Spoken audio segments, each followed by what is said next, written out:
Now, I'm normally not one for acronyms, but I'm going to make an exception. I've got 4 letters for you. JFDI. That's it, JFDI. That's the big advice Michelle Bridges, Australia's most influential personal trainer, has if we want to move forward with anything. So join me and Michelle as we go behind the scenes of Team MB. Welcome to the Small Business Big Marketing Show, where successful small business owners share their secrets to take your marketing to the next level. Now here's your host, Tim Reid. Welcome back, listeners, to another episode of Australia's #1 marketing show. I am your host, Timbo Reid. But you, so much more importantly, are a motivated small business owner ready to crank out some great marketing. And boy, oh boy, crank is the word today, because we spend some time with Australia's most influential personal trainer, Michelle Bridges. This is an episode I've been excited about for a long time now. It has finally come to fruition. More on that and what we cover in a minute. Suffice to say, it's really, really good. Now, I've also got, and I want to share an aha moment that a listener shared with me over the email a couple of weeks ago. It's got some wonderful marketing insight in it, and I think you'll find it very, very inspiring. So plenty to cover. Let's get stuck right in. Small Business Big Marketing with Tim Reid. smallbusinessbigmarketing.com. Hey, listen, how's your week? How is your week? Just wanted to check in before we do get stuck into the guts of the show. Just wanted to check in on you. I have called a gardener this week and my pool guy. They're both really stressed. Maybe it's that time of year. I don't know. Just might be that crazy time of year. Late November, getting towards the silly season. But, you know, we know the silly season, we know it's coming. It's like it's no surprise. Christmas is at the end of December every year, and, you know, retail business generally gets busy. So we need to prepare for those times, don't we, earlier in the year. But if you are feeling stressed, take a big breath. Take a really big breath. And hey, look, I've got a very, very good personal trainer on the show today. Go for a run, go for a walk, do some burpees. I don't know. But I just noticed there was a bit of stress out there, and I hope that you're not part of it. But if you are, hit the pause button and just take a really deep breath in. Righto, so you know this show is made possible by the very good folk at 99designs.com/SBBM and the very good folk at netregistry.com.au. Very quickly, 99 Designs team, if you need anything designed, head over there. They have a community of over 800,000 designers ready to attend to your design needs, starting from like $299. You can get logos done, car wraps, brochures, book covers, business cards, you name it. You can get anything designed there, and it's a competition. So you post a brief, dozens of designers submit their finished concept, you give feedback and shape their ideas, and then you award the prize money. And that all happens in 7 days, and, you wait for this, 100% money back guarantee if you're not happy with the design. Hey, happy days! Happy design days are here again. And if you use the link 99designs.com/SBBM, you will get an exclusive listener upgrade, a free power pack upgrade, actually worth $99, which will result in, on average, 185% more designs being submitted. That's 99designs.com/SBBM. Whilst I'm on the topic of helping you market your business more effectively, head over to netregistry.com.au as well. They'll get your online marketing sorted. That's what they'll do. Anything from a domain name to website hosting, website design and development, all that stuff. I met with them this week in Sydney, their sales guys, and they said, oh yeah, you're the one who people ring and say, hey, Timbo sent you. Yeah, I am. And I send them there because Net Registry will get your online marketing sorted. So don't let that part of your marketing freak you out. You're good at your business. Let Net Registry be good at theirs and employ them for all those tasks that you can't get your head around because they might seem complicated. Righto, netregistry.com.au and tell them Timbo sent you. Righto, Michelle Bridges is just around the corner, but I want to share some inspiring listener feedback, question, insight. This one's got a bit of everything. Peter McInerney, I think that's how you spell it. He says, "Hey, Timbo, I'm writing to you about how well the learnings you and your guests provide are making." Love that, Pete. I started to listen to SBBM way back when Lukey was about, he says. He started a business, but it didn't work, so he went back into his corporate career because he needed to look after the family. Yeah, well, cash flow is an important part, Pete. There does come a point where we've got to jump and make that leap into our own business. But yes, cash flow is critical. The good news is I now have a new idea and have started working on it. One of the first things I did was come back to your show. Should never have left it, Pete, by the way. The interesting story is that last weekend I went to an agricultural show with the kids. There were thousands of people there. And during the day I noticed a stall, and much to my surprise, your voice popped into my head. I'm that little bloke sitting on your shoulder, Pete. It seems I'm slowly becoming Timboized. What caught my eye was this stall selling galvanised chicken coops. It looked like a great product, but not one customer in attendance. I wondered why, and that is when your voice started talking to me. There was no story, he says. It was literally the owner on a seat and two metal boxes. There was nothing to highlight the benefits, quality, or how he was helping address a problem. Pete, love it, mate. You've been listening to the show and taking notes. You've got to have story. You've got to talk in benefits, not features. You've got to bring the emotion out.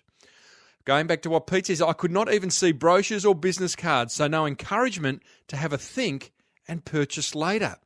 We have to make it easy for people to buy from us, team. This is what Pete's noticing here. Just think of what are all the blockages to someone giving you their money and becoming a customer, and get rid of them. Get rid of each blockage. Pete goes on to say, that's when it struck me that it's only been a few weeks since I came back into the fold, and already I'm seeing businesses through different eyes. It's not just about the product, it's the marketing that goes with it. Pete, marketing is everything, and everything is marketing, my friend. Well done for you for noticing that. Considering this newfound understanding is based purely on the podcast, the learning from your forum must be unreal. Once I have the business and web page up and some money coming in, I will join the forum. Keep up the good work, Macca. Hey, Pete, that is a wonderful, wonderful note, mate. Everything you've observed is spot on. So, mate, I encourage you to join the forum. Don't wait for the website to get up, or the idea of the Small Business Big Marketing Forum is to help you create all those bits and pieces that you need to create to market your business. So don't wait for the website to get up and then join the forum and say, here's my website. Join the forum and say, hey, listen, I'm thinking of getting a website. What should I put on it? That type of stuff. It's $49 a month, guys. Head over to crankmymarketing.com and you'll be in there within, 60 seconds. Righto, team. Let's do this. Michelle Bridges. For overseas listeners, you may not know who Michelle is. Mind you, she was on the Today Show not so long ago, breaking a Guinness Book of World Records for the second time, which we talk about during this interview.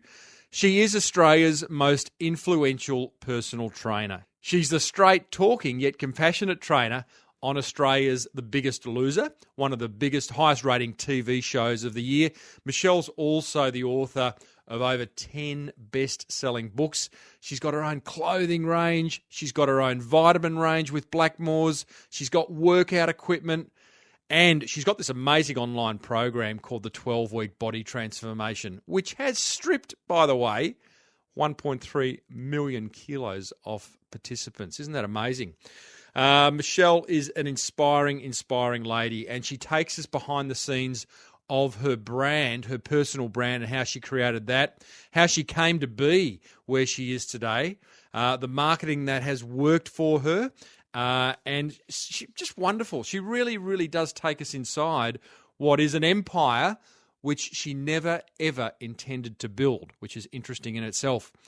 If you're up for it, team, head over to Twitter and let Michelle know that you heard her on the show. Her Twitter handle, at Mish, M-I-S-H, Bridges, at Mish Bridges. Let her know you heard her on the show.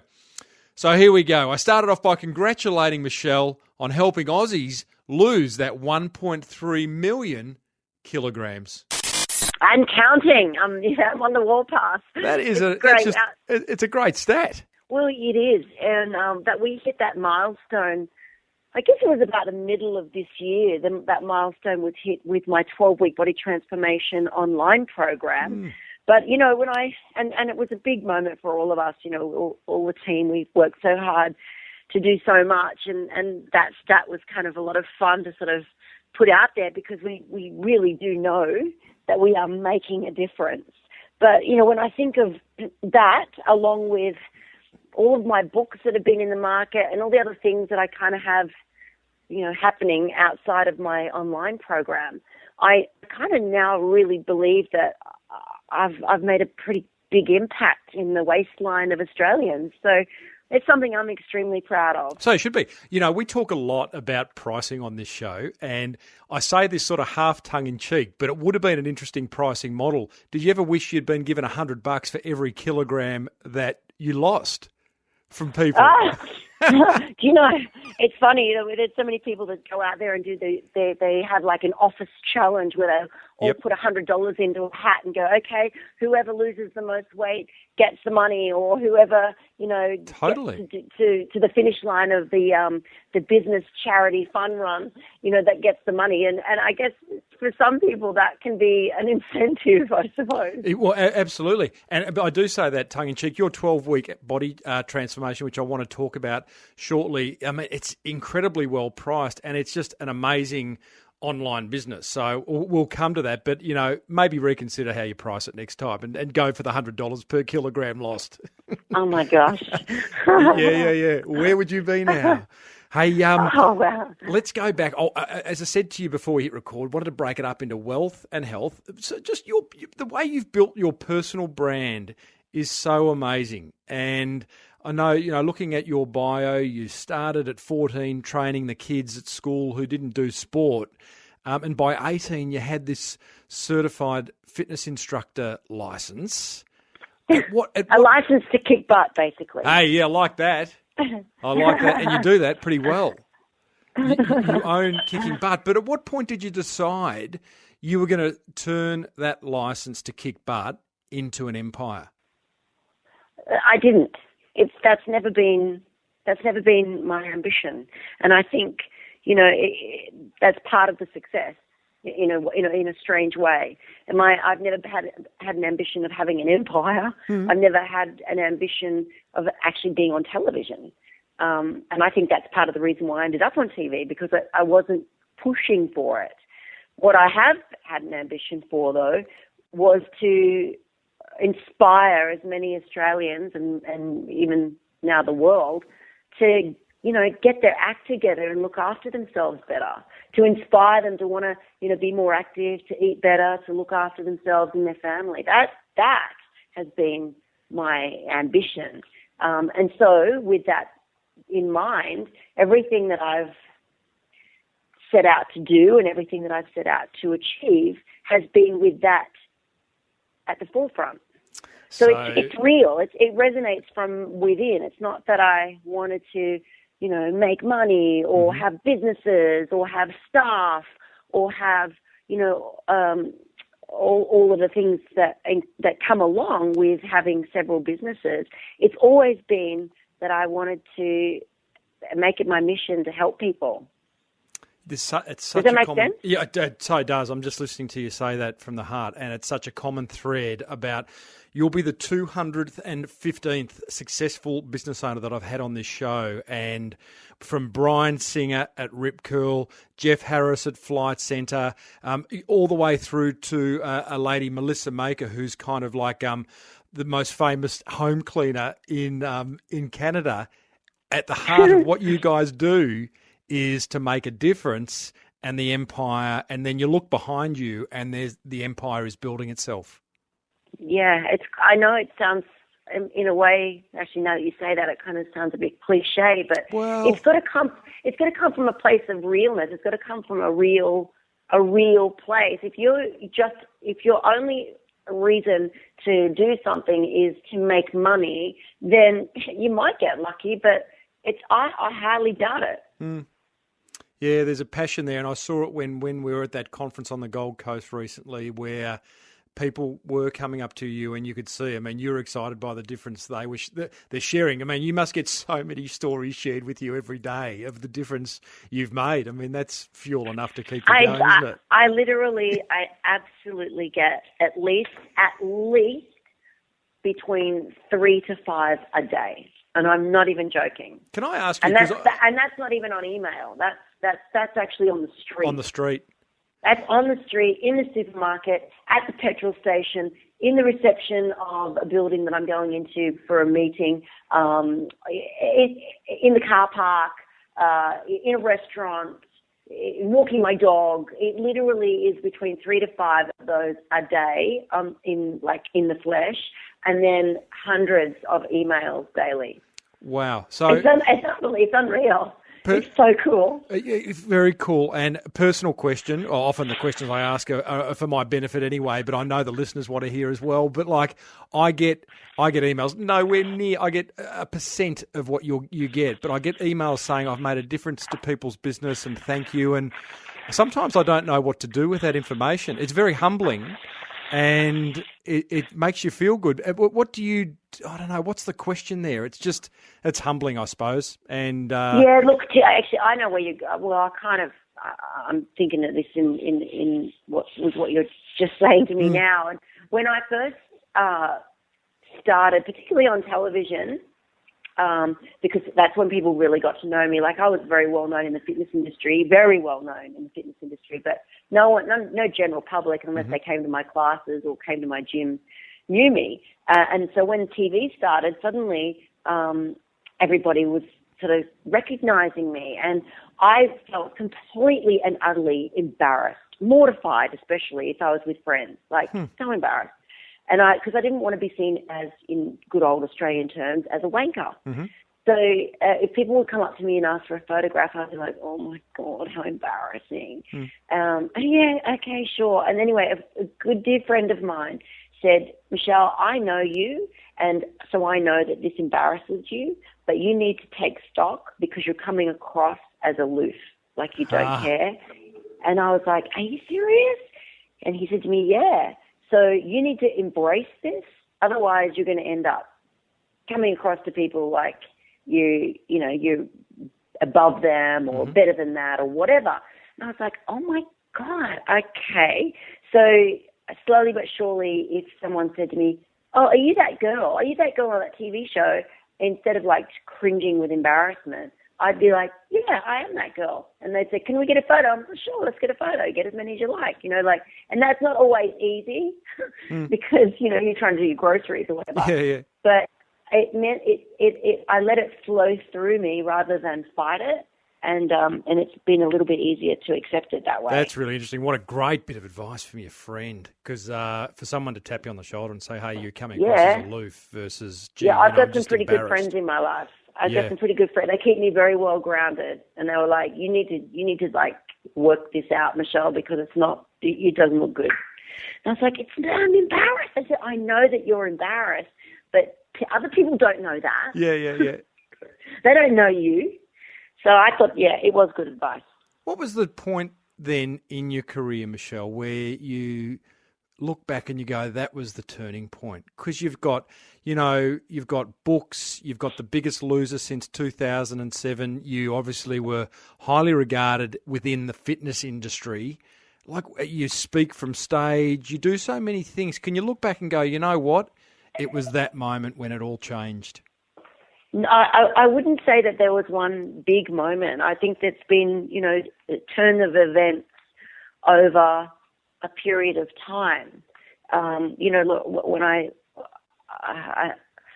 the fact that I got in my car at the age of 26 with $300 in the bank and a secondhand beat up sports girl Barina with all of my worldly possessions and decided to drive to Sydney and give my career a red hot go. I mean, that was the turn of events. Might have been the sports girl part of the Barina that.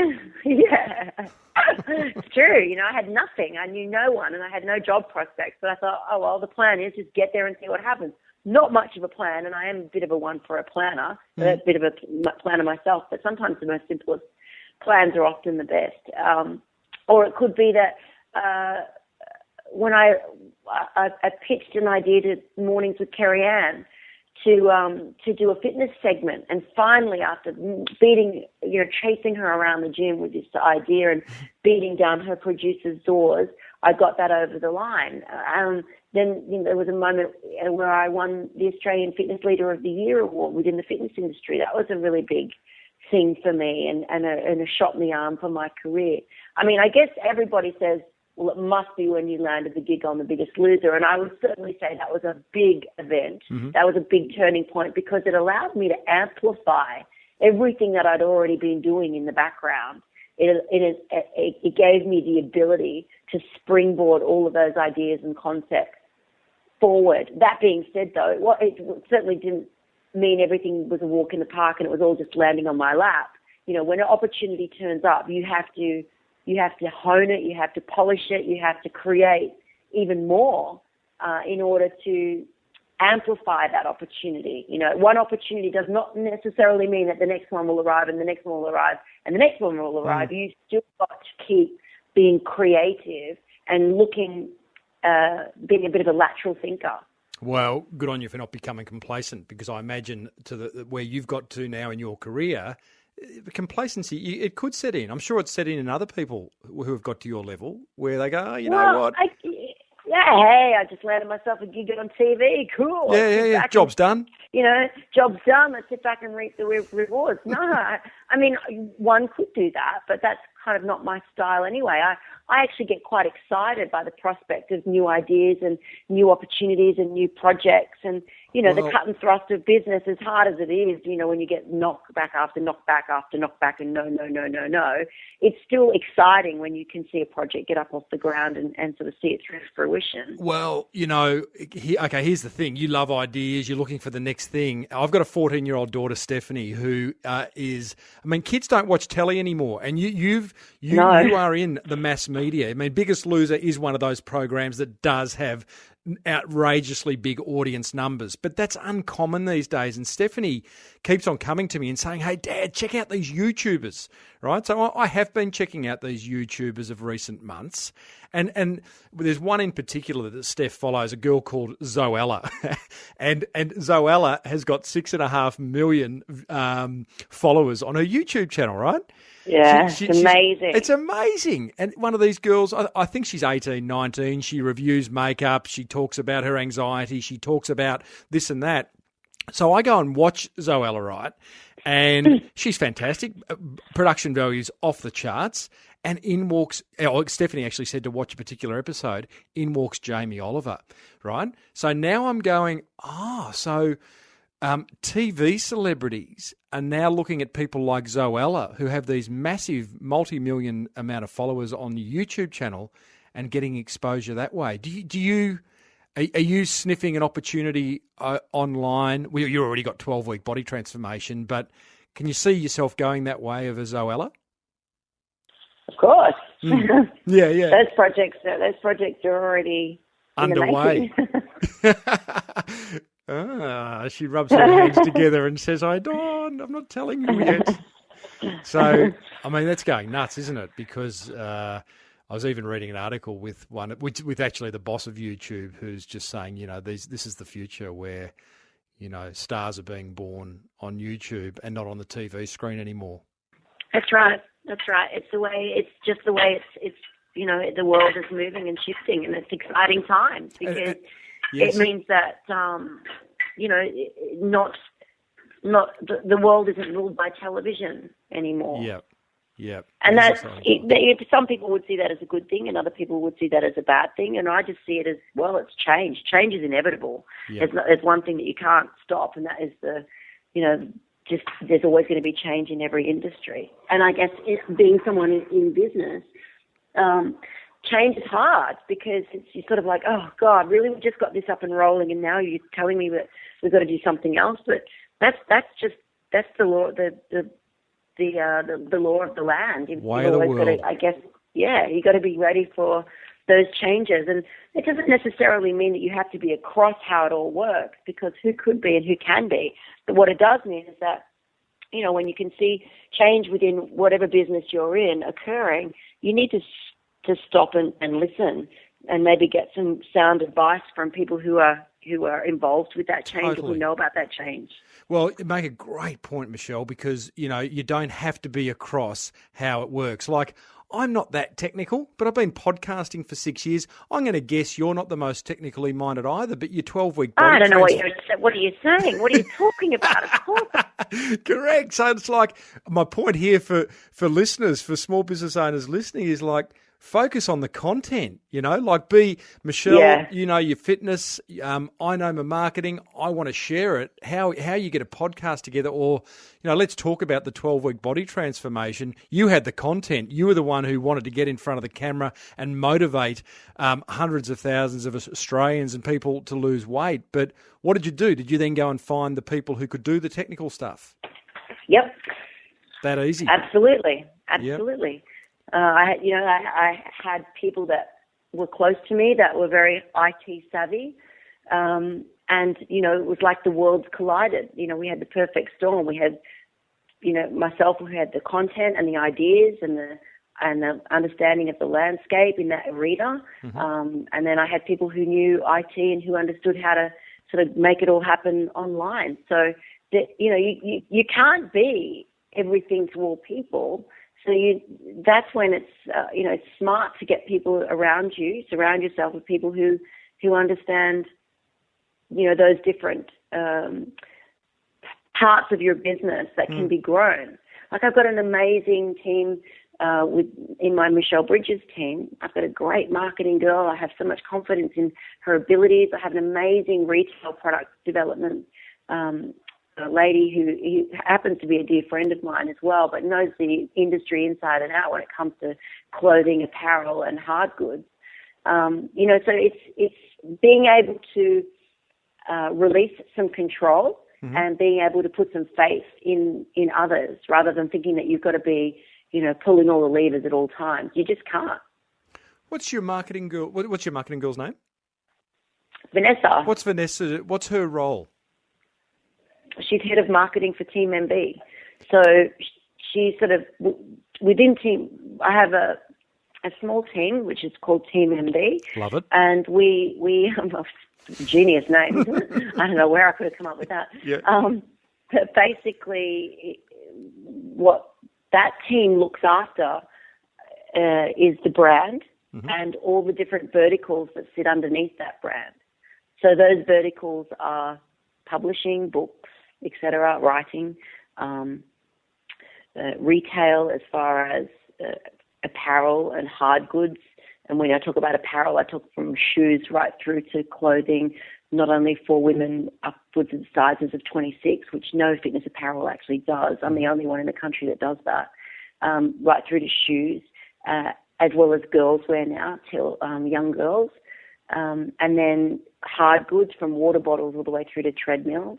And then also that sits underneath that is cooking ware or kitchen utensils.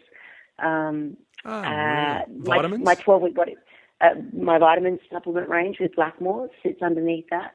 And also the 12-week body transformation. Can I ask, Michelle, because I did some work with Michael Klim a few years ago to help him with his brand strategy for milk, for his main. Oh, yeah.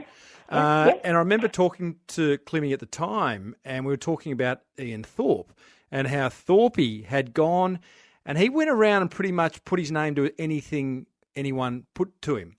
And some of those things didn't work. I think at one point he had Ian Thorpe diamonds or pearls or something like that. No, it was pearls. Pearls. Yeah. No, So, this is you bring up a very good point, and that is it needs to be on brand. And I cannot begin to tell you how many things I've said no to. You have to say no to a lot of things. Okay. It's got to be real. It's got to feel that it resonates within you. Okay, that's you got it. You got it in one, and for you, that's just a gut feeling because it's like Team Michelle Bridges is reviewing something that they are wanting or thinking of putting your name to.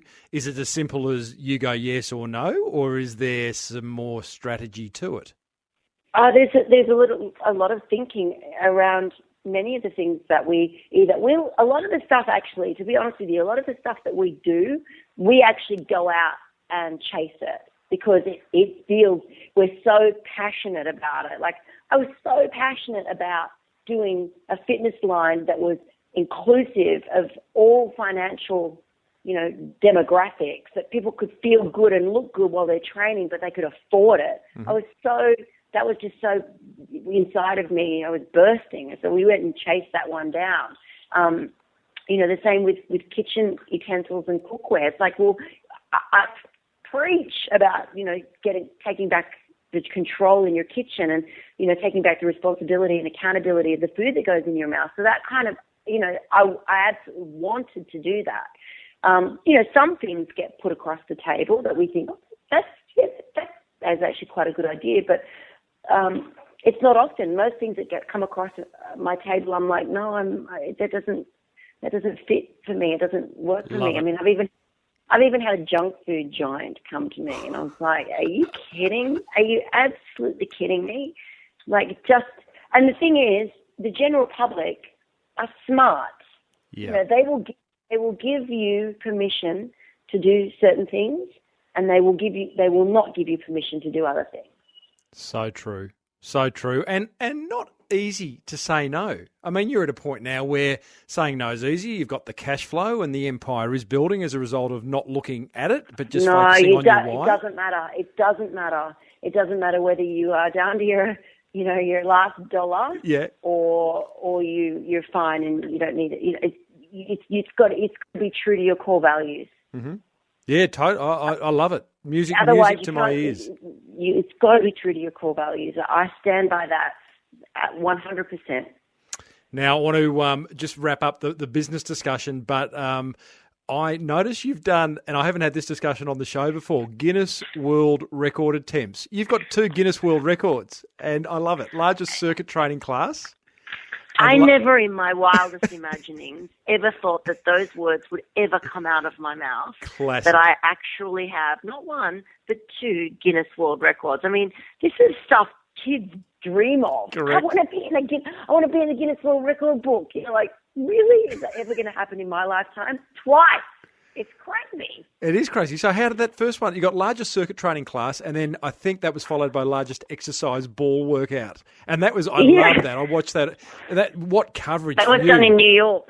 Unreal. The second one was in New York. It was pretty mind-blowing and quite an out-of-body experience that I was in...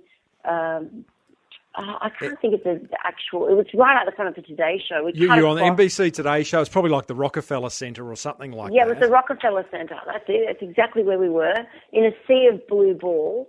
And I thought, what on earth? Really, Michelle? This is crazy. Yeah, no, I got a sense even watching you on that, thinking, like you were, out of body's a good way of putting it. It was like a little bit out of your comfort zone. It was, I was well and truly in my comfort zone. I had a whole bunch of people in front of me exercising. Yeah. But it was quite surreal that I was doing a Guinness World Record, not only a Guinness World Record, but actually doing it in the Rockefeller Plaza in New York City. Great way to get that coverage and get your brand out into one of the world's biggest marketplaces. How did the idea come about? I had a crazy guy that I was working with in the States who was a TV producer, and he'd been a producer with the Today Show, but several other different companies as well. And he was out, he's freelance, but he said, "I've got this genius idea, and I reckon we can make it work." And I was like, "Cool? Are you serious?" It took. Don't get me wrong, it took a lot to make that happen. I mean, so much went into making that Guinness World Record happen. Just try to imagine, how do you get nearly 400 spitballs into New York City in the Rockefeller Center, get them all pumped up, and then get that many people in there? You would think that would be easy. It's actually not. To get, and then to actually then have all of those balls removed out of that area. Classic. I mean, yeah, and then not only that all the logistics of trying to make it all happen, but then actually trying to then sell that to, not sell it, but, get that pitch over the line to a TV show like the Today Show. Yeah, correct. It makes me laugh when I think about it. Like there was tears, there was sweat, blood, anguish, anxiety. People were going through all different emotions of depression trying to make that whole thing happen. And I remember just thinking, God, if we get this, if we get it and then we actually break the record, I will literally just fall over, which I did. You did. And from a marketing point of view, and I'm sorry to bring it back to that, but it's a brilliant marketing play, and it got you, I think it's 12 minutes was the YouTube video of coverage on the Today Show across America. I mean, it's good. It's smart. I hope you... It was pretty fun, I have to say. I bet it was. I just want to wrap things up. I so appreciate you. And by the way, just going back to that whole, the world's changing and YouTubers and all that, well done for you for coming on a little old podcast like this. I've got a loyal audience. They love what we share on this show, but thank you for that. I want to finish with a lovely acronym that you share from stage, and I'm sure you share it in other places, Michelle. JFDI. I have a feeling. Yeah. I had a feeling that was going to turn up somewhere in this interview. JFDI. Well, It works for everything. It works for everything. It works for putting your clothes away. It works for getting your car serviced. It works for having to go and talk to your bank manager. It works for getting up off the couch and going and doing some exercise. It just works for everything. It works for everything. JFDI. And is it really as simple as just doing it? Yeah. Is it? It really is that simple. It's like, this is for all the overthinkers, all the procrastinators, everybody that suffers by analysis, by paralysis. It's just like, get over it. Just get up and do it. Just shut up and do it. Because I guess as a personal trainer, one of the things that you would get a lot is excuses. So it's just like JFDI, mate. Yeah, I mean, I use them. We all use them. We've all got plenty of them. Some of us polish those excuses to within an inch of their life, and they actually become truths after a while. Yeah. But you end up cutting through all the BS with my beautiful JFDI statement. Love it. Have you got Has Team Bridges got a JFDI T-shirt? We've got the T-shirt, we've got the hat, we've got the bag, we've got the lot. Love it. Well, I'm about to do the Great Vic bike ride with my daughter. We're about to ride 500 kilometres from Albury to Lilydale, so I'm looking for an excuse at the moment. But I think I know what you're going to tell me. Yeah, you know what to do. Yeah. Just get the T-shirt. Australia's most influential personal trainer, Michelle Bridges, thanks so much for taking us inside Team Bridges, Team MB, and getting us up off our asses and JFDIing it.